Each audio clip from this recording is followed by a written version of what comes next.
Hello, xin chào toàn thể anh em quay trở lại với kênh Kết Nối Đam Mê em nhé.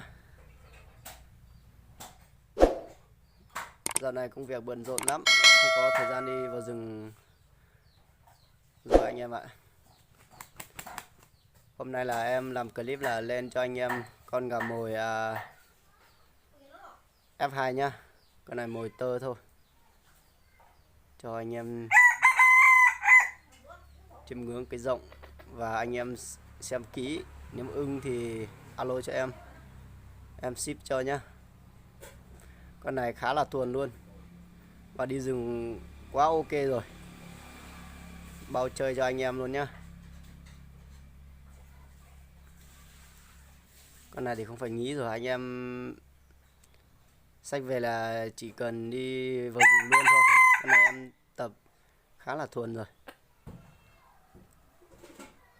sung lắm rồi nhá anh em ạ. Giờ đi vào rừng là đánh thoải mái rồi.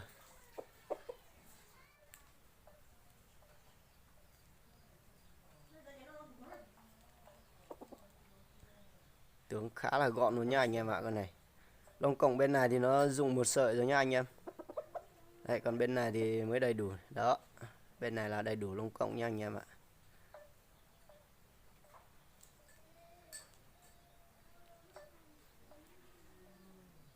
Anh em cứ xem kỹ đi, tí nó gãy cho anh em nghe cái giọng.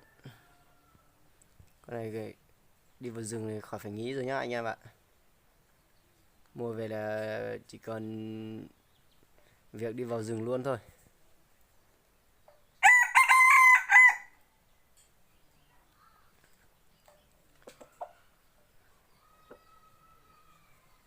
Con này tướng ngon lắm.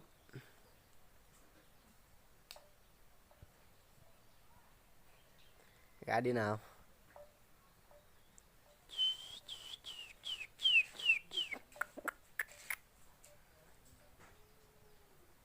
Khá cực kia lên nữa.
Muốn đánh thôi không gáy luôn anh em ạ.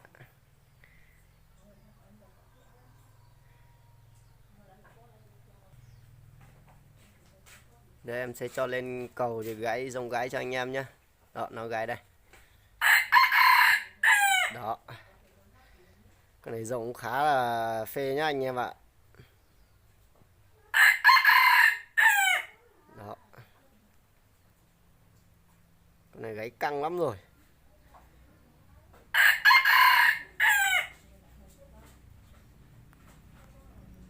Con này gà bé bé thôi nhá, bé xinh xinh thôi. Đó, con này tầm 8 lạng gì đấy.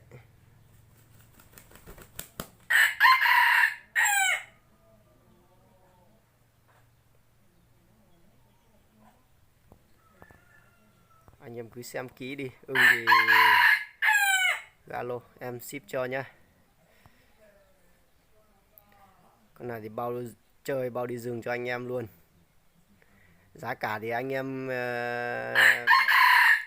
cứ liên hệ cho em số điện thoại em dán trên màn hình này nhá.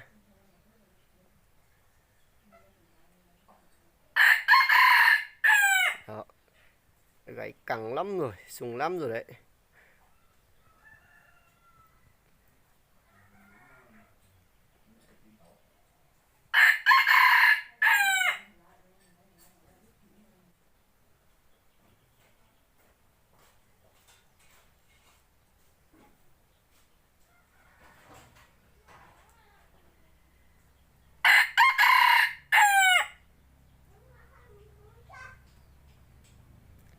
rất là đẹp luôn nhá anh em ơi.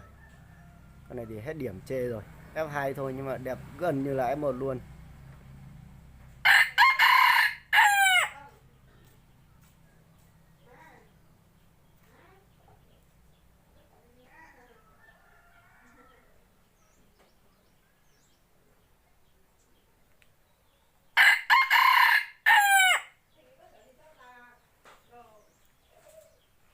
Gà rất là tơ luôn nhá anh em ạ. Đây cho anh em xem cửa này. Đó. Cửa bắt đầu nhọn nhá. Tổng cộng